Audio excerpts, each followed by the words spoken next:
We'll call the Education Committee to order.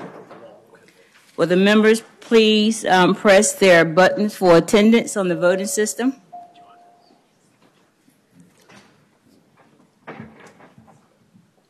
The clerk will close the roll. A quorum is present.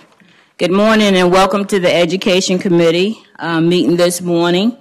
Our committees have been certainly working very, very hard because we do have a lot of bills this session, increasingly now to 170 pieces of legislation. So definitely we're going to be very, very tentative and time efficient with our presentations and speakers this morning. First on our agenda, we're going to have the subcommittee report beginning first with pre-K through 12. And that sub-chairman is Delegate Bagby. Thank you, Madam Chair. The first piece of legislation, first bill we have is 953, Patron Delegate Ayala, and it establishes the STEAM Education Fund for the purpose of awarding grants in amounts not to exceed $50,000 annually to any public elementary or secondary school in the Commonwealth at which at least 25% of students qualify for free or reduced lunch, that provides an academic class, curriculum, or activity focused on science, technology, engineering, arts, or mathematics. So STEAM discipline. The recommendation was to report and refer to appropriations on an 8-0 vote, and I so move. It's been motionally and properly second that we report Delegate Ayala's Bill 18953 to the Committee on Appropriations. Delegate Ayala, if you would come to this. Are there any questions from the committee? Are there any questions from an opposition? Support? Hearing none. The motion has been properly second that we refer to a report and refer to appropriations. We are ready to vote. You may cast your vote at this time.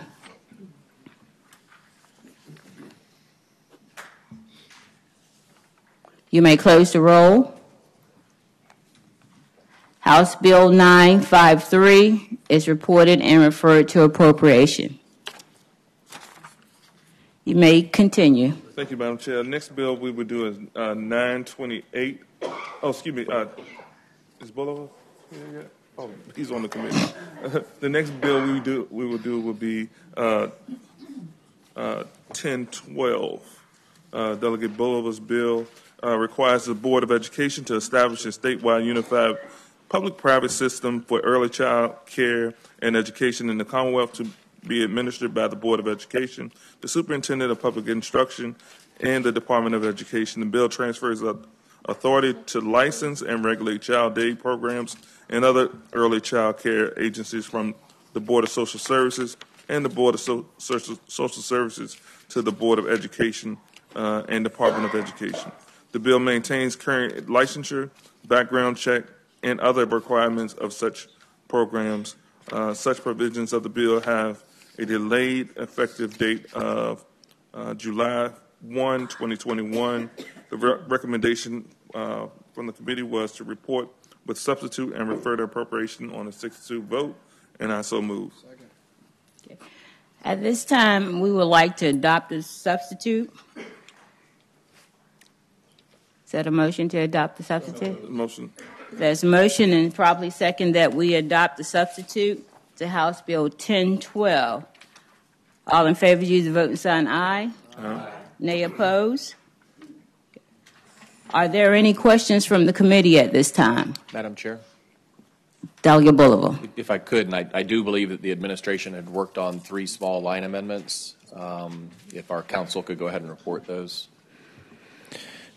Thank you, Delegate Bolivar. Madam Chair, the first line amendment would be on page 52, line 1387 of the substitute that you just adopted. This would be to add one member to the advisory committee that this bill sets up. So it would be one representative from a nonprofit entity that provides child care resource and referral services related to the operation of early childhood care and education programs. And then the second line amendment would be all the way on the bottom of the bill, page 154, the eighth enactment clause. The end of that enactment would read, "The regulatory actions necessary shall not be exempt from Article 2."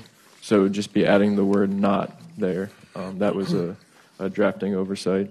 And then the final line amendment is at the very end of the bill.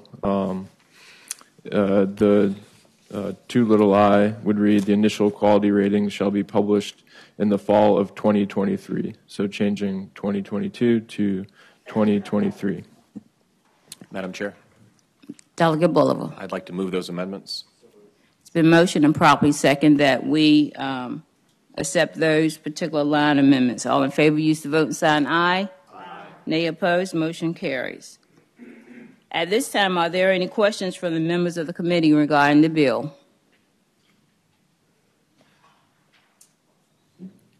If there are no questions from the committee, are there any members of the public who desire to speak in favor of this bill? Madam Chair, members of the committee, Tom Smith with the Superintendent's Association. First off, I appreciate the ability to speak today. Could not be here on Monday when the bill was heard, so I appreciate that, Madam Chair. We feel that having a strong pre-K program is essential to our children as they move into kindergarten all the way, and then their success all the way through school. So we're in strong support of the bill. Thank you. Good morning, Delegate Tyler, members of the committee. I'm James Lane, Superintendent of Public Instruction at the Department of Education. On behalf of the Department of Ed and the administration, we strongly support this bill. Thank you. Madam Chair, members of the committee, I'm Duke Storn, Commissioner of the Department of Social Services, and we want to share in our strong support of this bill. Thank you. Thank you. Good morning, Madam Chair. I'm Emily Griffey, Policy Director at Voices for Virginia's Children. We support this bill along with the companion budget amendments as a great step to close the opportunity gap for at-risk children to attend high-quality preschool. Thank you. Thank you. Hello. My name is Loretta Miller. I work as the Head Start Director with the Improvement Association, and we support the bill as well. However, we wanted to look at line items. We just had two items that we wanted to request a change, and those items would be 22.1-289.04. We wanted to request that Head Start for nonprofit have two representatives on the advisory committee, the Education Advisory Committee. And on Article 2, under Section 22.1-289.09, we wanted for the language to just represent for at-risk 3-year-olds and 4-year-olds who are unserved by Head Start programs, that it also says Head Start must maintain funded enrollment. However, Head Start shall meet funded enrollment first before the preschool programs, just to maintain federal compliance. So, just wanted to request those languages. Thank you. Thank you, Ms. Miller. The bill has to be referred to appropriations, so at that time we would take that in further consideration. And if you would bring those recommendations to the patron, we would certainly take a look at it. Thank you so much. Thank you. Now, any opposition to the bill? Hearing none, there's been a motion that properly second that we will report and refer this piece of legislation to appropriations with the substitutes.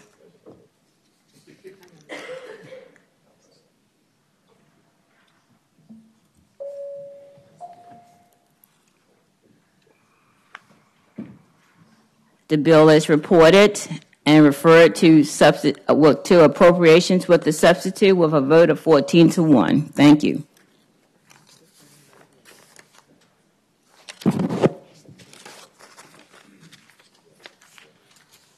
Delegate Bagby.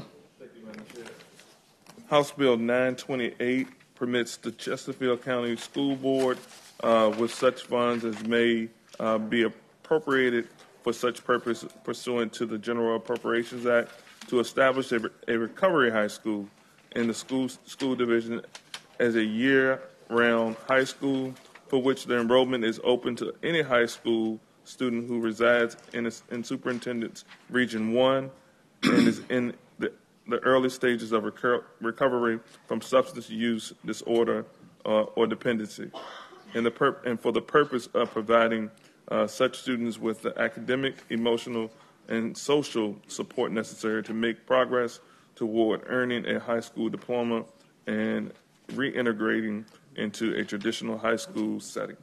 The recommendation from the committee was to report and refer to appropriations on an 8-0 vote, and I so move.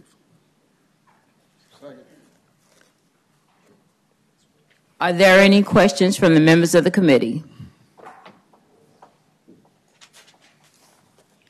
Is there anyone in the audience who wants to speak in favor of this bill? Any opposition to the bill?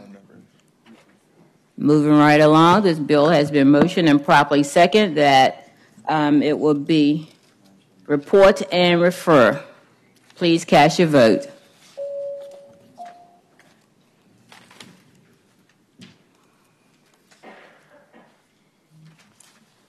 The clerk will close the roll.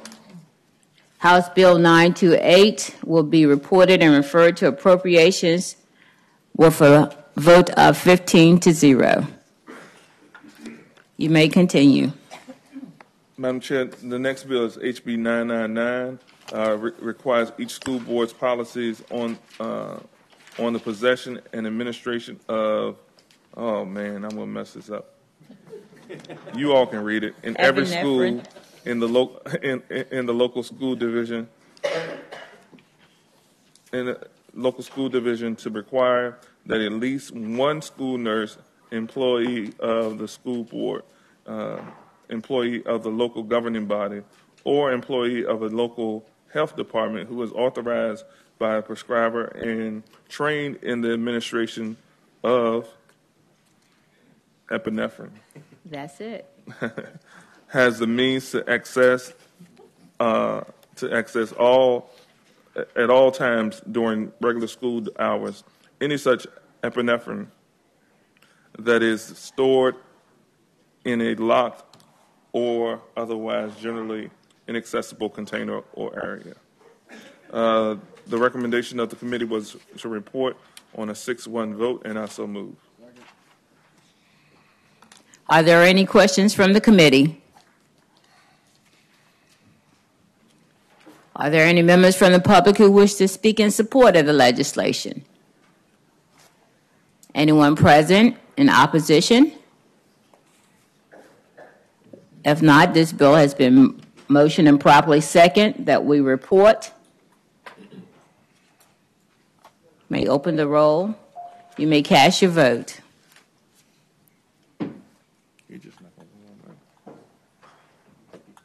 House Bill 999 reports with a vote of 14-1.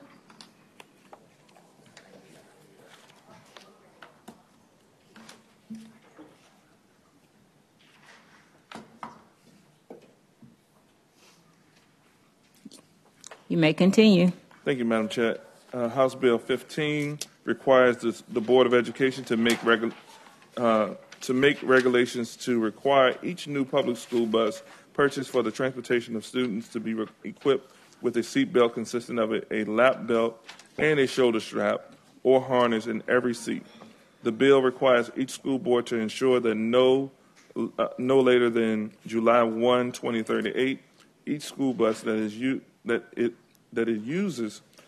for the transportation of students is equipped with a seat belt in every seat. The recommendation of the committee was to report on an 8-0 vote, and I so moved. Are there any questions from the committee? Will you press your request to speak button?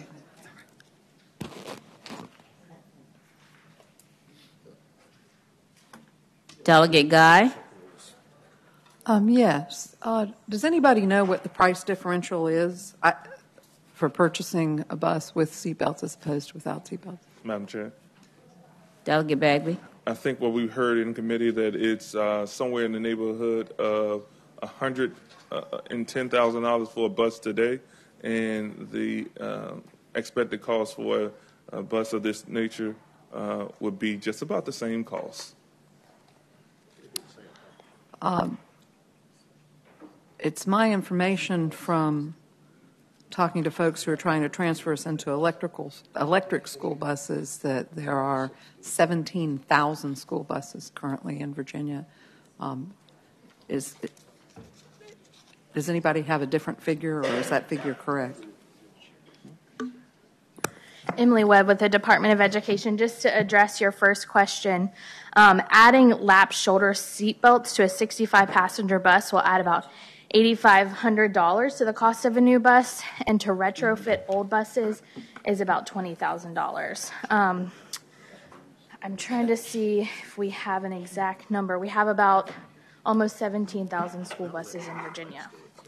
So, Madam Chair. Excuse me. I'm sorry. Speak to the chair. Madam Chair. Delegate Bagby? Just to make clear on this legislation, is not requiring to retrofit old school buses.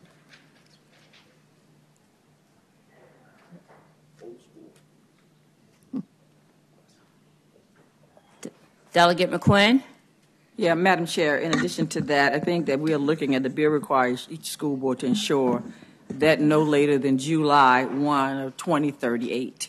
And so I think there's a lot of time that would be to prepare and get to this point or this place.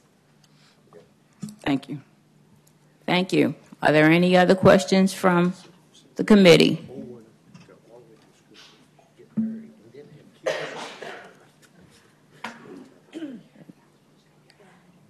Are there members from the audience who's in support of the piece of legislation? It's $170 million unfunded mandate, even if it is spread out. Are there anyone here in opposition to the legislation? Madam Chair, Tom Smith, Superintendent's Association. Again, appreciate the ability to comment today. We've spoken out against this bill in the past and still have some concerns about it. If you look at the U.S. Department of Transportation website, they have comments on there whereby seatbelts may be perfectly good for vehicles, cars, vans. Buses are different. Buses are constructed different, and so we also have concerns in terms of who's going to undo the seat belts if there's a fire, and getting children out. Children, high school students may be one thing, but elementary school students may be another thing. So we still have very serious concerns about the bill. Thank you. Madam Chair, Ron Jordan, representing Chesapeake Public Schools. Our concern is that seat belts are not considered by the National Highway Safety Transportation Administration, NHTSA for short, which is the preeminent vehicle safety body in the United States, as a best practice for school bus. NHTSA has issued guidelines and standards for new school buses that compartmentalize seats. So students, if there is a crash because in large buses, the students stay within that compartmentalized area and suffer less injury. NHTSA does indicate they have concerns about the use of seat belts in school buses. In addition, there are no national standards for the installation of seat belts on school buses.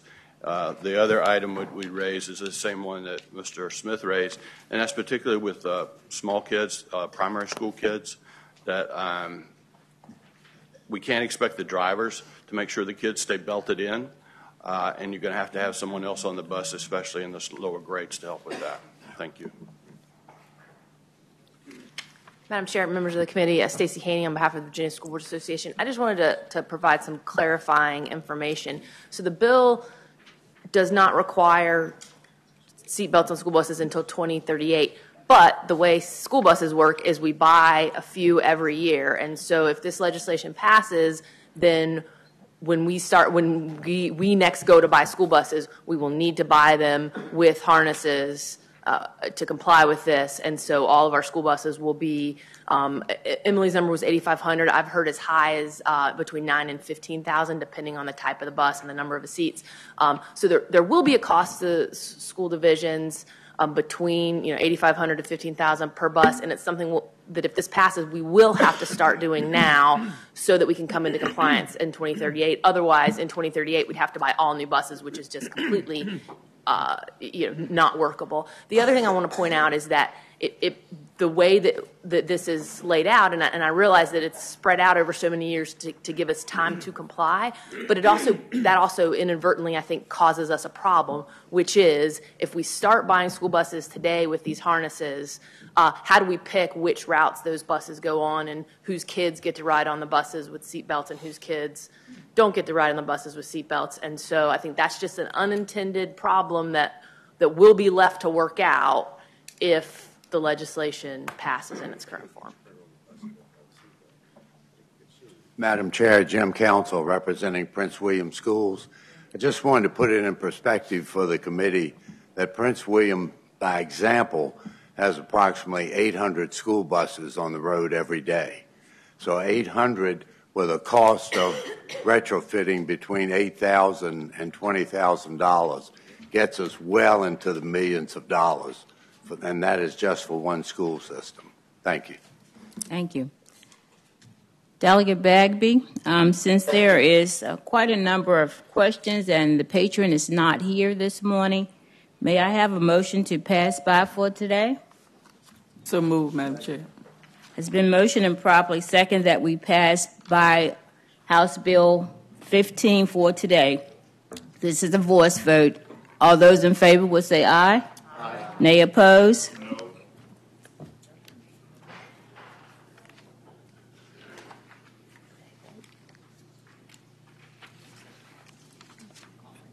Okay. I motioned Delegate Bourne. I'll withdraw the request to speak. I was going to speak to the bill. Thank you.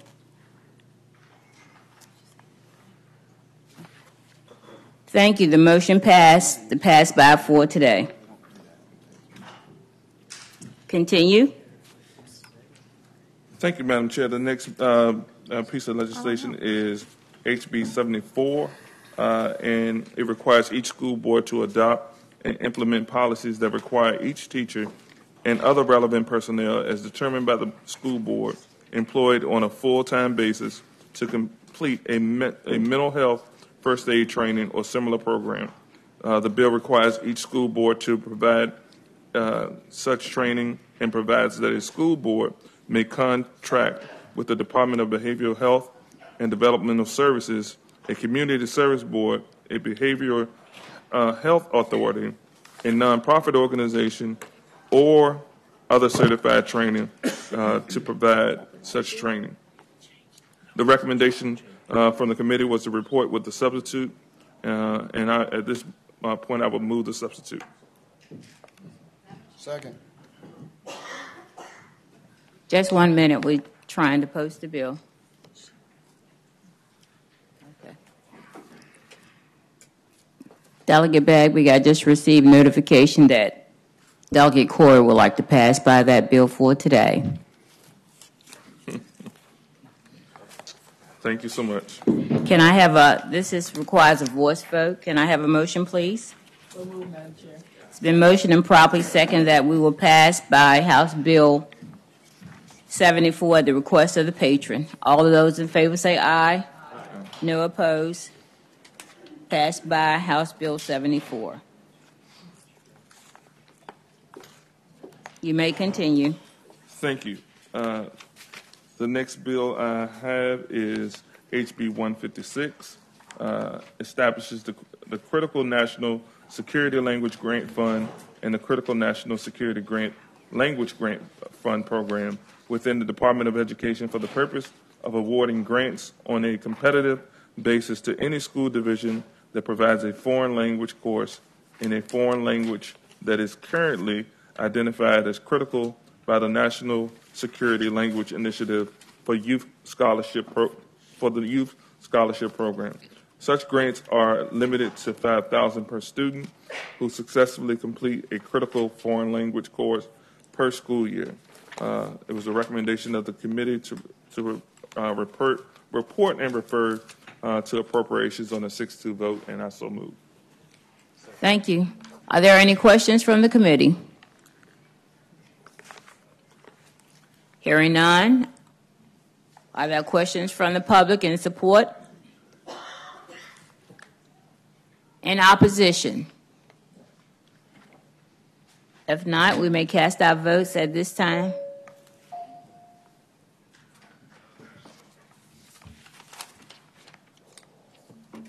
Closing the roll. House Bill 156 will be reported and referred to appropriations.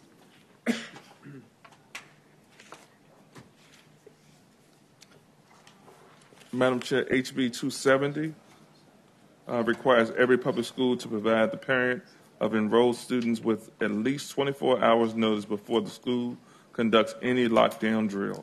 The bill specifies that no such notice is required to include the exact date and time of the lockdown drill. The rule of the committee was a recommendation of to report on a 7-0 vote, and I so move. Are there any questions from the committee?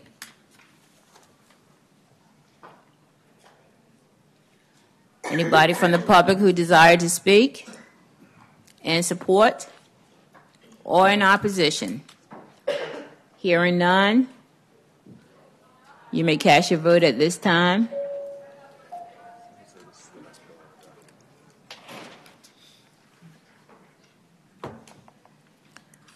The bill reports 15-0.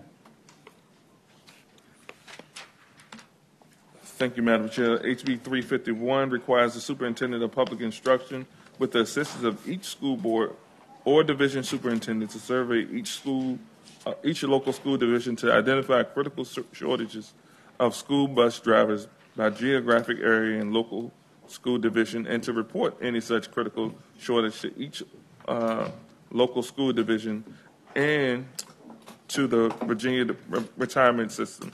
The bill permits any school bus driver in any geographic area or school division in which a critical shortage of school bus drivers has been so identified to elect to continue to receive a service retirement allowance if the driver meets a certain other conditions.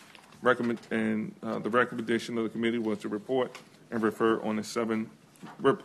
to appropriation on a 7-0 vote, and I so move. Okay.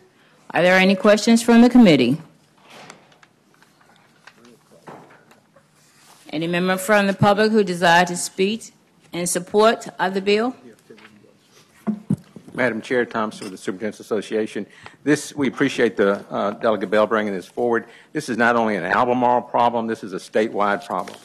And in fact, I was in a meeting this summer, and it's a national problem.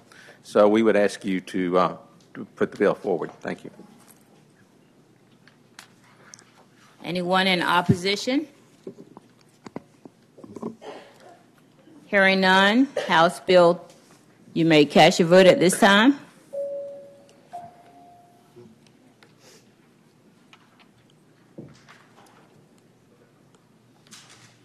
House Bill 351 will be reported and referred to appropriations with a vote of 15-0. Madam Chair, House Bill 1031 requires the funding transferred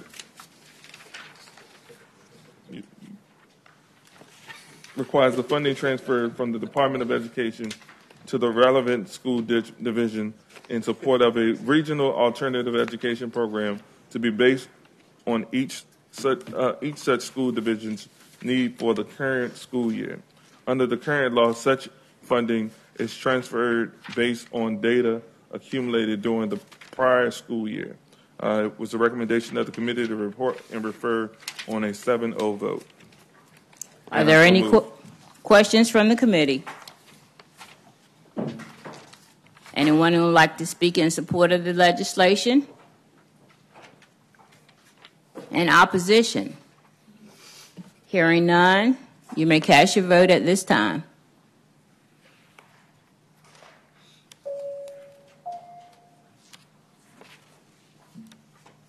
The clerk may close the roll. House Bill 1031 will be reported and referred to appropriations. Madam Chair, are we taking up House Bill 1073? Yes. Okay. Madam Chair, House Bill 1073 requires each school board to annually provide parents of pupils in grades kindergarten through 12 information regarding the health danger of tobacco and nicotine vapor products. The bill requires that the information provided be consistent with guidelines set forth by the Department of Education. The recommendation of the committee was to report on a 6-2 vote, and I so move. Are there any questions from the committee? Anyone who would desire to speak in favor of the bill? And Madam Chair, I'm not here to speak in favor of it, but Delegate Corey indicated to me that she was going to run out for just a minute and be right back. So if the bill runs into trouble, I suspect she might want to speak to it. So I'm just the messenger. Thank you for being the messenger. Anyone in opposition? Hearing none, you may cast your vote at this time.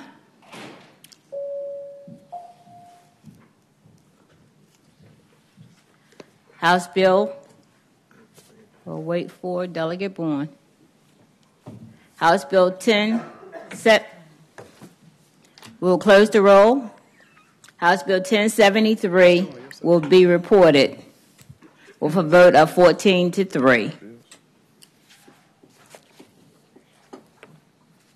Thank you, Madam Chair. House Bill 1274 establishes the school construction fund as a special non-reverting fund in the state treasury and requires that the Department of Education to establish the school construction program for the purpose of providing grants from the fund subject to certain conditions to school boards that leverage federal, state, and local programs and resources to finance the design of construction of the new school buildings and facilities or the modernization and maintenance of existing school buildings and facilities.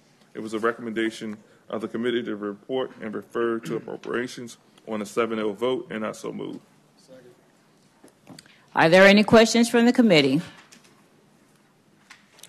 Is there anyone from the public who would like to speak in support of the legislation? Delegate Guy. Oh, none? I don't see Delegate O'Quinn.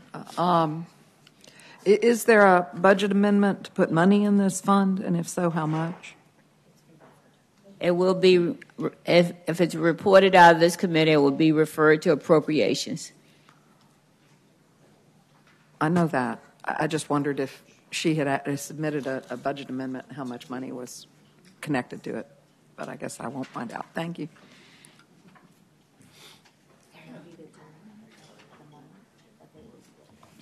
Okay. Is there anyone who speak in support from the public? Anyone to speak in opposition? Hearing none, you may cast your vote at this time.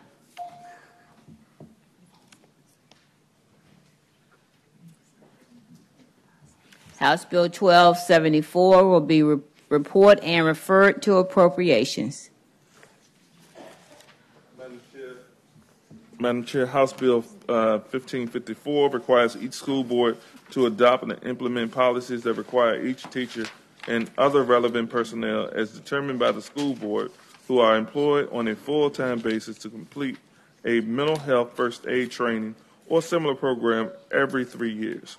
The bill requires each school board to provide such training and allows a school board to contract with the Department of Behavioral Health and Developmental Services, a community service board, a behavioral health authority, a nonprofit organization, or a certified trainer of the mental health first aid training program to provide such training. Okay. It was a recommendation of the committee to incorporate this into House Bill 74, Delegate Corey's bill, and I so moved. Thank you.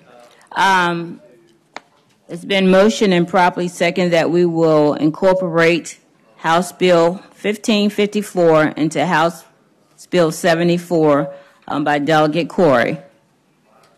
And that bill, as you know, the bill went by for the day. Yes.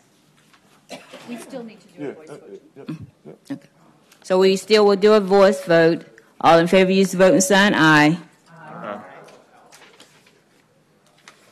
The bill will go by for today.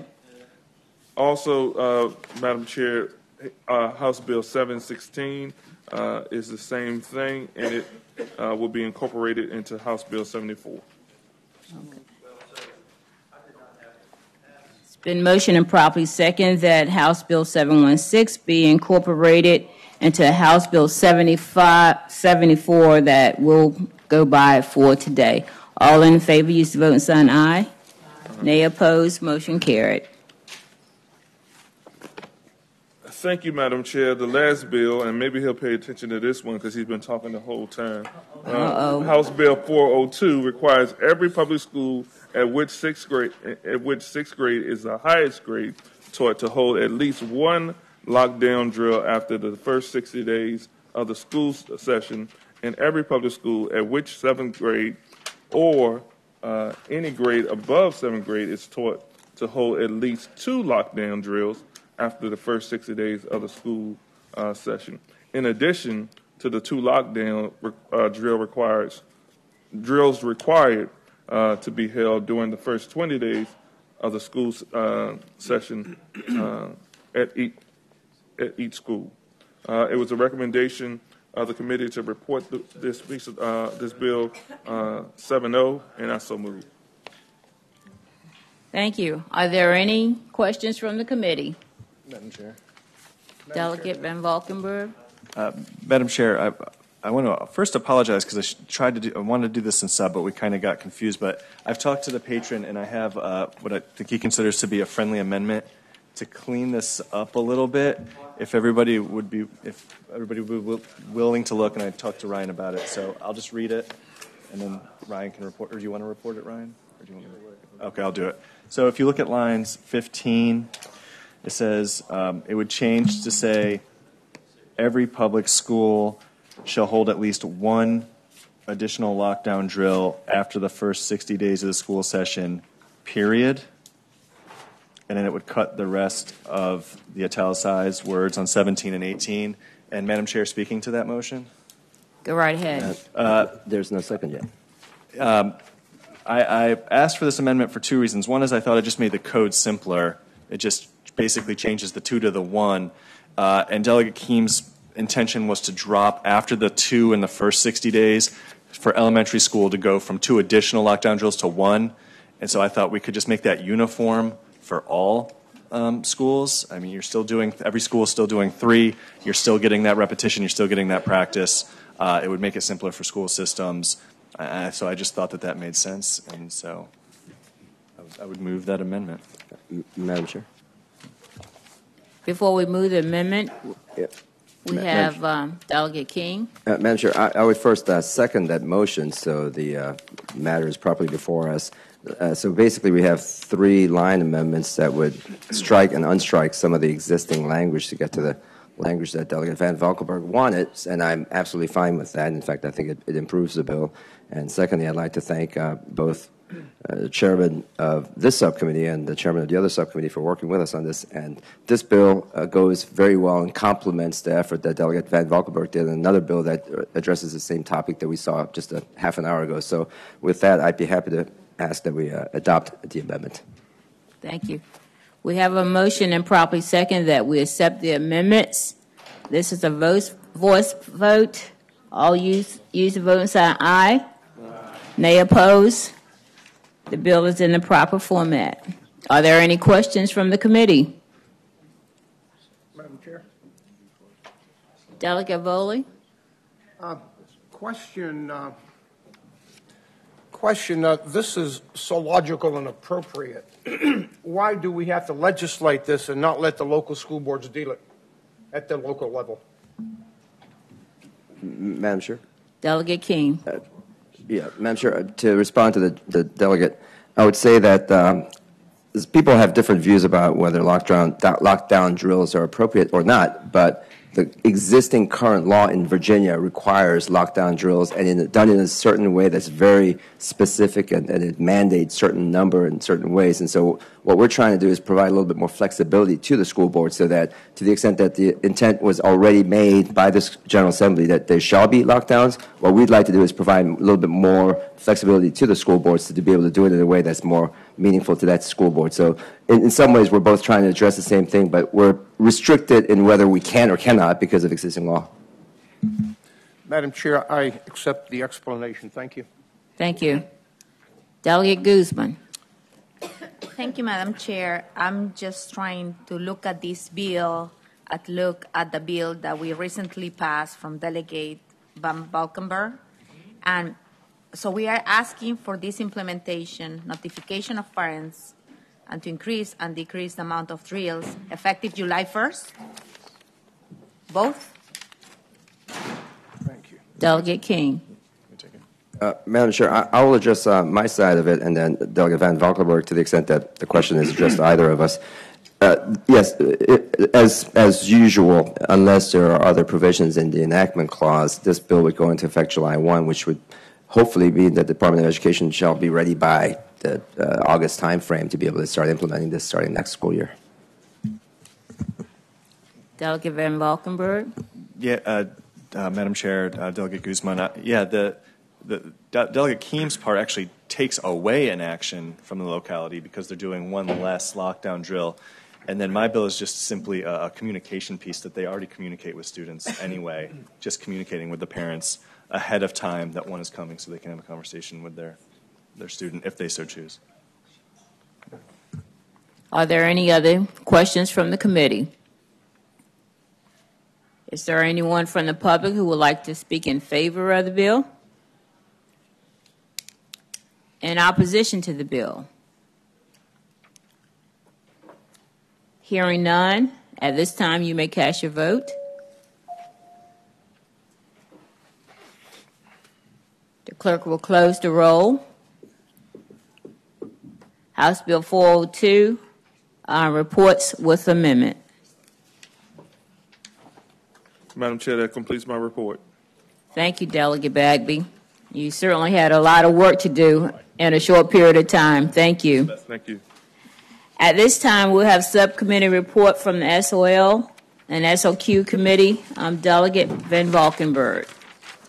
Thank you, Madam Chair. Since I see the patron here, we'll start with House Bill 1394, Patron Leftwich. This is a family life education program. It requires the summary of each family life education program that is provided to the parents of students who participate in such a program to include a complete description online and summary online. There is a substitute, so I would so move that substitute, so it's before us. May I have a motion? So moved. It's been motioned and properly second that we accept the substitute to House Bill 1394. All in favor, use the vote sign aye. Nay opposed. Bill is before you. So the bill that you're looking at, we made some changes to it, and if you're looking at the top, basically the two changes we made is that what will the family life curriculum, which you can already get access to the content in the summer if you go into school, we would make the summaries available online, and non-copyrighted materials, print materials, would be available online. This is just kind of updating so that people who can already see the family life curriculum in a physical copy can see it online. And I'll leave it to Delegate Leftwich if he thinks there's anything that needs to be added to that. Yeah, so the amendments were proposed by Delegate Bulova. I view them as friendly amendments. Again, it's just really, I would view it as a transparency bill. Parents who work 2 jobs, husband and wife both work, have a difficult time scheduling an appointment to actually physically go down to the school to view the materials. So all this does is requires the school system to put the written materials online. They're not subject to copyright, and the audiovisual materials are only summarized. So you don't have videos floating around on the website. So having said that, I would ask that the committee look favorably upon the bill as amended. Thank you. Yeah. And Madam Chair, I would say if you're looking at this vote total, you'll see that I put up a no vote, and that was simply so that people would see that, would look at it. Basically, I'm fine with the amendments that Delegate Bulova put forward, and I will be voting yes for this bill just for clarity's sake. Okay, we do have some committee members who would like to speak. Delegate Guzman. Thank you, Madam Chair. As I address my concerns to the patron during the subcommittee, I just want committee members to know and understand that at the moment, not all of the school divisions have opted into the program to offer family life education. The second thing, my concern is that putting information on the web page is not restricted to the parents. So this information will be available to the public, and I am concerned that people who has relationships with the school, they have no parent, they have no children in the schools. They will have access to this information and bombard the school office, the administration with complaints when they don't have any interest of it. I would be comfortable if we be available through a parent portal where it's just accessible to parents, but I think that opening it to the public will create a burden to the schools that we already know are short-staffed and underpaid. Thank you, Madam Chair. Delegate Cole, Jerry Cole. Thank you, Madam Chair. Taking a look at line 30, I see that this is to start at the, it says, starting at line 29, that each local school board shall implement the provisions of this act no later than the start of the 2020-2021 school year. Madam Chair, I would pose the question if that's a little too soon since the school year has already started, and granted this bill gets signed by the governor, it would be enacted in July. Is it a possibility that we do a friendly amendment for 21-22 school year?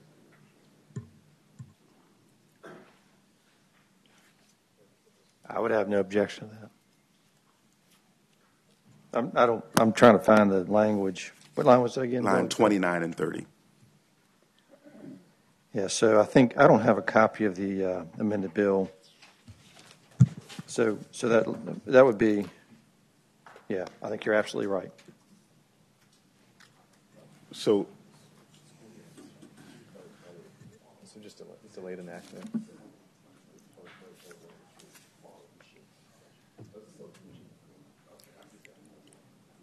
So what was the year, Delegate Cole? For starting in 2021, 2022, so pushing it to the next school year. And that is a delayed enactment clause. Delegate Leftwich, are you amenable to that? Yes, Madam Chair, I am. Okay. Oh, okay. Okay. At this time, we have a friendly amendment to Delegate Leftwich's bill with a delayed enactment clause until 2020. What was that year? 2021. 2021. All in favor? Use the vote and sign aye to accept. Aye. Nay opposed? Motion's carried. The bill is back before you. Madam Chair. Delegate King.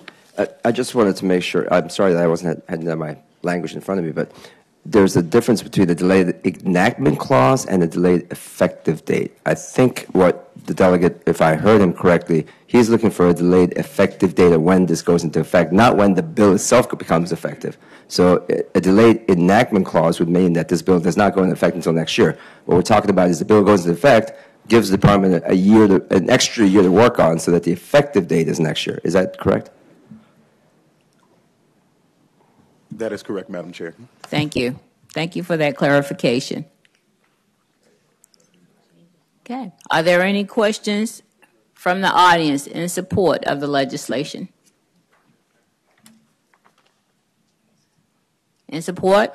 In opposition?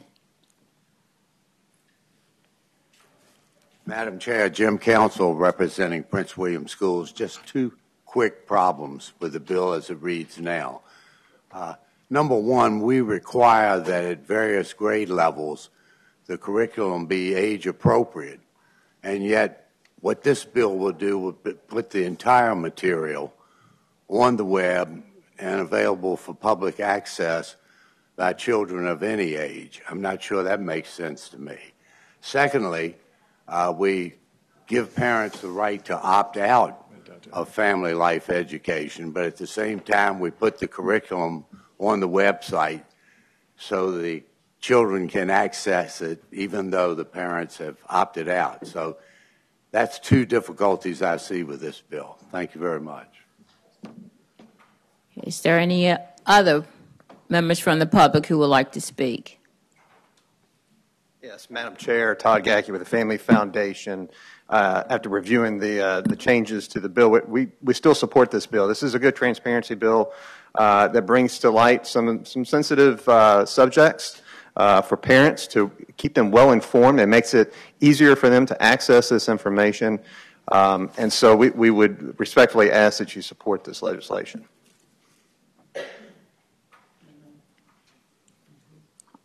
Are there any other questions? Hearing none. Delegate Mugler. I also have some concerns about the materials being online and accessible by students whose parents may, in fact, have opted out. And so, like Delegate Guzman had suggested, potentially a way around that would be to provide this material through Parent Portal or something of that sort that's a little bit more protected. Again, I would have no objection to that as a friendly amendment.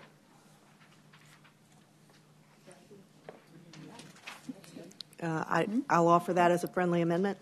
Okay. It's been motion and probably second that we accept the amendment to House Bill 1394 as a voice vote. All in favor? Madam Chair.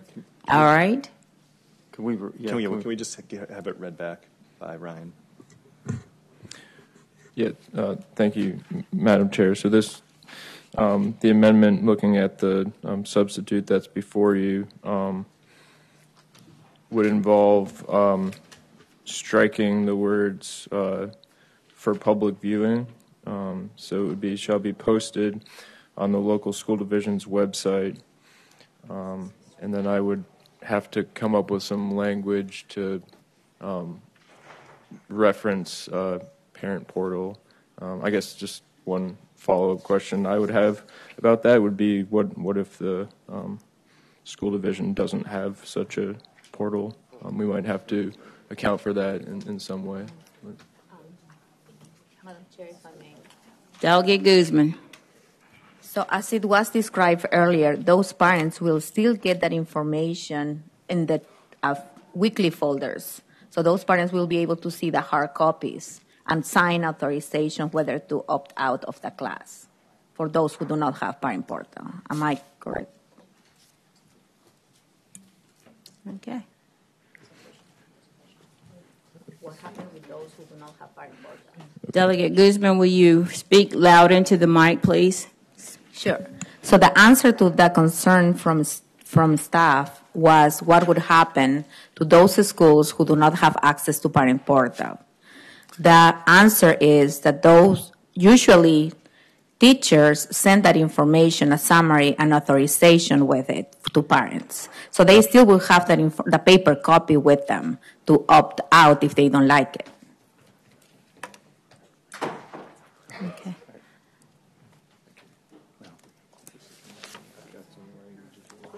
Okay. Well, if you just hold on a minute, the counselor has some language that he would like to add to the bill. Okay, thank you, Madam Chair. So again, would be necessary to strike the words for public viewing. So it would read, shall be posted on the local school division's official website, and then add on a portal accessible only to parents, comma, as applicable, comma. Okay.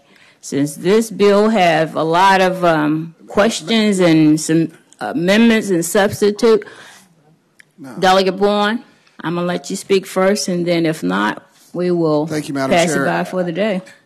Not serving on this subcommittee, but hearing the bill, reading it, it seems like we are demonstrating, at least on some level, our unique ability to turn simple into complicated. And so I think this bill had a very fair hearing, and I trust that the subcommittee did its due diligence. And so because of the issues with the latest amendment about some school divisions don't have a parent portal, our school divisions are pretty diverse, but I think this bill would allow local school divisions to comply in whatever way is applicable to them. And so if it's in order, Madam Chair, I would move the pending question. We'll move the pending question. Delegate McQuinn? Okay. If not, we have House Bill 1394 before us. What is the pleasure of the committee?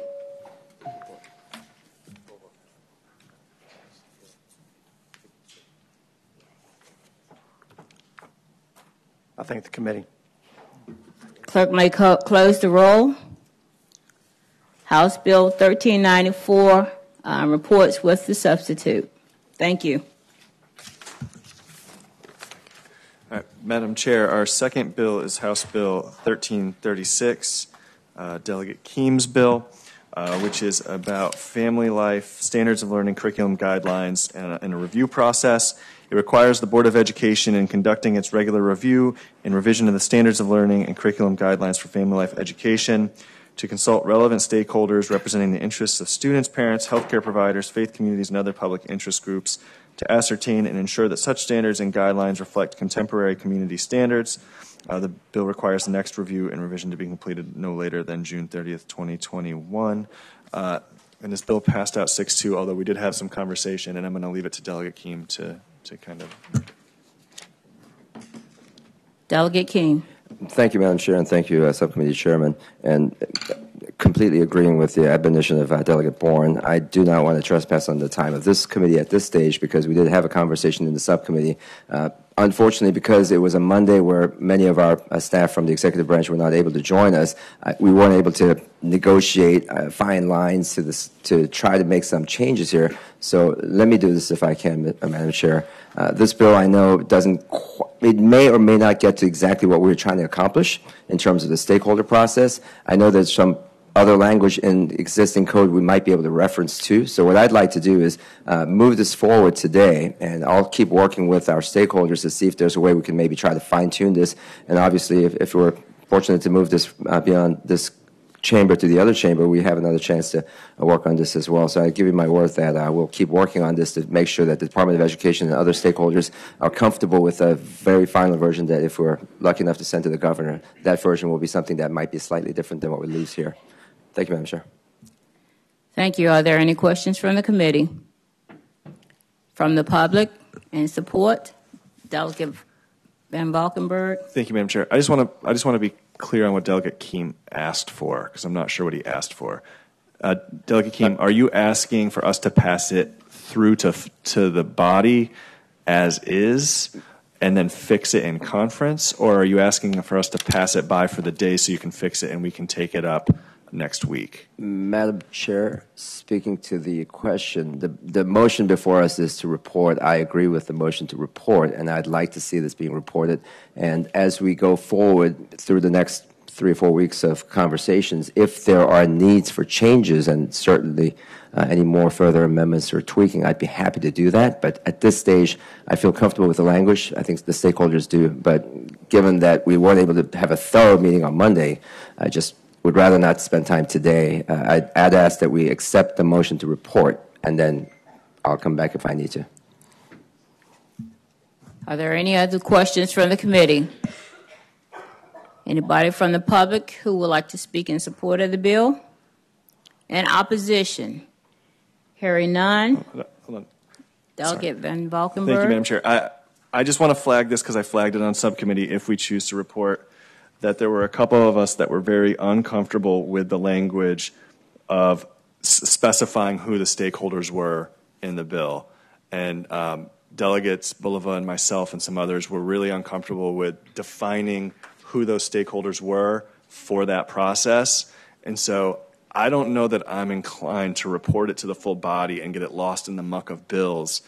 I think it would be my preference that we fix that here. It shouldn't be that big of a fix, and then address it on Monday in full committee, because I'm very uncomfortable with that language. Okay. If that's the will of the chairperson, may I have a motion to pass by this piece of legislation for today? It's a voice vote. All right, that didn't go. So, Delegate McQuinn? I move that we pass it by for the day. Is there a second? It's been motioned and properly second that we will pass by House Bill 1336 for today. Thank you. All vote in favor of? Aye. Nay opposed? We will pass by for today. And we want to continue on with the agenda. Madam Chair, our last bill is House Bill 634, which is performance-based assessment bill for school divisions of innovation. It allows a local school board, when applying for its school division, to be designated as a school division of innovation to apply to the Board of Education to replace the civics and economics SOL assessment with performance-based assessments. The bill requires any such application to demonstrate that proposed performance-based assessment requires that students demonstrate the knowledge and skills required by the relevant SOLs, and that students demonstrate one or more of the skills and qualities of critical thinking, creativity, collaboration, communication, or citizenship, and 2, provide evidence of the local school board's capacity to administer and score performance-based assessments. That came out of our subcommittee 6-2, and I move to report. Are there any questions from the committee? Hearing none, any questions from the public in support of and opposition? You may cast your vote at this time to report and refer.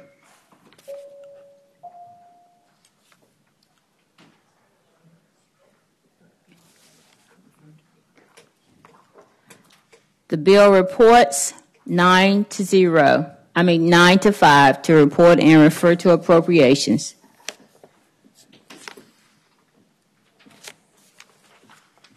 With that, Madam Chair, our report is finished.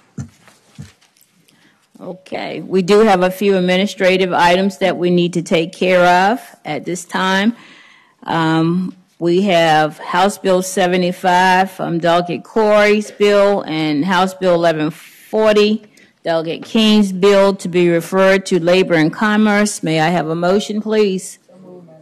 It's been motioned and properly second that we refer these two bills, House Bill 75 and House Bill 1140, to Labor and Commerce. All righty. Is there anything else? All those in favor use the voting sign aye. Nay opposed. The bills are referred.